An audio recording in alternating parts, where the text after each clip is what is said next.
Let me ask you this. How do you fire the most successful team boss in modern Formula One history and not even tell him why? That's exactly what Christian Horner just told Martin Brundle. He was blindsided. 20 years of loyalty, titles, and transformation gone in a silent corporate execution. And if you think this was about internal politics, you're half right, because the real story, it's about control, it's about Verstappen, and it's about the next phase of Red Bull racing. One Horner was never going to be allowed to lead. Hit like if you feel something massive is shifting under the surface of Formula One. Because what's happening behind the closed doors of Milton Keynes, it's not just a team reshuffle, it's a coup. Martin Brundle didn't sugarcoat it. Christian Horner told him directly. No reason was given for his immediate dismissal. Let that sink in. This is the man who turned a dying Jaguar team into a racing empire. The man who lured Adrian Newey, who backed a teenage Verstappen when most thought he was reckless. The architect of 4 consecutive drivers' championships and 6 constructors' titles. And they didn't even give him a reason. Why? Because the reason isn't clean, it's not legal, it's not PR friendly, it's personal, it's power-based, and it's deeply political. Inside the paddock, they called it Team Verstappen, Joseph Maximum, and their inner circle. When your number one driver has more leverage than your team principal, someone's got to go. And let's not pretend Horner's position was perfect. The car is struggling, McLaren is on fire, the Red Bull power unit for 2026 is unproven and terrifying. And in an era of uncertainty, Horner was the face of the old regime. The board saw turbulence. They chose a sacrifice. Now here's where it gets even more interesting. Laurent Mekies isn't just stepping in as CEO, he's stepping in as the face of Red Bull 2.0, a version of the team engineered for control. Mekies is clinical, methodical, and politically neutral. He doesn't come with the same emotional baggage Horner carried or the titanic ego that sometimes made him a target. Alan Permane, a seasoned operator, takes over at Racing Bulls, and suddenly the entire Red Bull structure is modular, replaceable, scalable. Why now? Because in 2026, everything changes. New engines, new chassis, and Red Bull will finally run a full in-house power unit. The board wants efficiency, they want alignment, and frankly, they want less noise. Horner was the noise, and Verstappen, he's still in position to be the nucleus of the entire operation, or to walk straight into Toto Wolff's waiting arms. That's the chessboard, and the moves have only just begun. What happened to Christian Horner wasn't just a firing, it was a warning to anyone in the paddock who thinks they're bigger than the machine. No thank you tour, no ceremony, no curtain call, just silence and the sound of a new era clicking into place. So if you're still watching and your jaw is still locked in place, hit like if you think Formula One's most dramatic stories happen off track. Drop a comment. Was Horner's firing justified, or is Red Bull eating itself alive from the inside? And if you want raw, unfiltered, high-octane F1 truth, the kind the mainstream won't touch, subscribe right now, because next week I'll be breaking down exactly what's happening inside the Verstappen camp and what no one is brave enough to say about 2026. Until then, buckle up. The paddock just went to war, and we're all watching from the front row.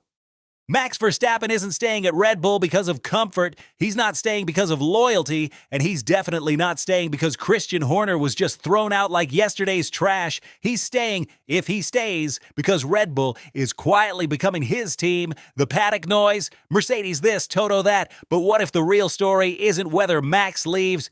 It's how much Red Bull is willing to burn just to keep him. Yeah, we're going there. Smash that like button if you're tired of corporate F1 narratives and want the raw breakdown. This isn't your average let's wait and see channel. We say the quiet part out loud every single time. Let's stop pretending this was just about performance. Christian Horner's sacking wasn't a racing decision, it was a strategic decapitation, one that left Red Bull vulnerable, exposed, and ripe for a shift in control. Here's what nobody's talking about. Verstappen didn't clash with Horner publicly. But behind the scenes, Jos Verstappen's influence grew toxic. There was tension about the engine project, about the future structure, and about who really calls the shots. So what happens? Horner's out, and suddenly the Verstappens, plural, hold the keys to Milton Keynes. Why would Max leave now? The team's being redesigned in his image. And don't forget, he's sitting on a performance clause escape hatch. If he's outside the top 4 after Hungary, he can walk, but he won't because he doesn't need to anymore. Red Bull blinked first. And Max knows it. You think he wants to start from scratch with Toto and a yet-to-be-developed 2026 car at Mercedes? Max plays to win. Right now, Red Bull is folding the entire deck to keep him. Look, everyone's asking, will Max stay in 2025? Wrong question. The real question is what happens in 2026, because that's when everything, and I mean everything, changes. New engine regulations, Red Bull's first in-house power unit, chassis plus aero rules reset, grid reshuffle chaos, and guess what? The man who spearheaded that engine project, Christian Horner, now he's gone, and the success or failure of 2026 lies in Verstappen's hands, because if the engine flops, he's gone.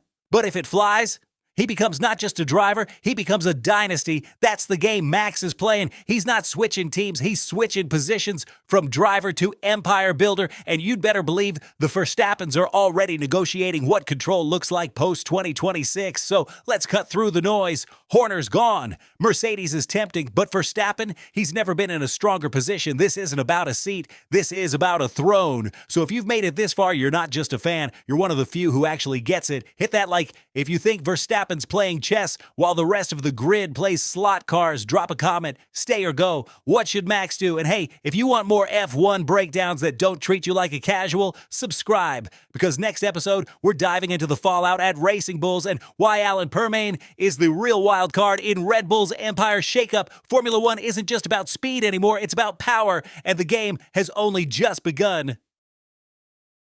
Christian Horner out at Red Bull after 20 years, no statement, no ceremony, no explanation, just gone. And now his name is already in the mix for the biggest job in Formula One, Ferrari team principal. The Scuderia hasn't won a title since 2007. They've approached Horner before, and now with Fred Vasseur in the final stretch of his contract, the pressure is on. But here's the problem, and Martin Brundle nailed it. Horner wants ownership. He's not looking to be just another hired gun. He wants a stake, control, influence, and Ferrari doesn't offer that, not to anyone. At Maranello, you work for the brand, you don't build your own legacy, you extend theirs, but Horner's not a caretaker, he's a builder, the guy who took Jaguar's ruins and created an F1 empire, 8 drivers' titles, 6 constructors, 124 wins. That doesn't happen by playing it safe, so if not Ferrari, where?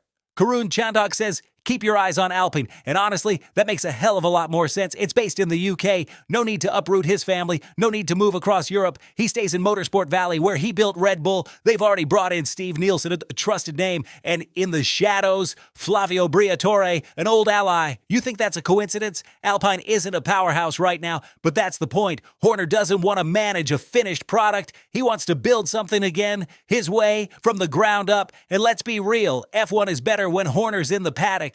He brings tension, mind games, victory, controversy. He brings fire. Ferrari might be the romantic option, but Alpine, that could be the legacy move. This isn't the end of Christian Horner. This is the start of something bigger. And when he returns, it won't be to finish second.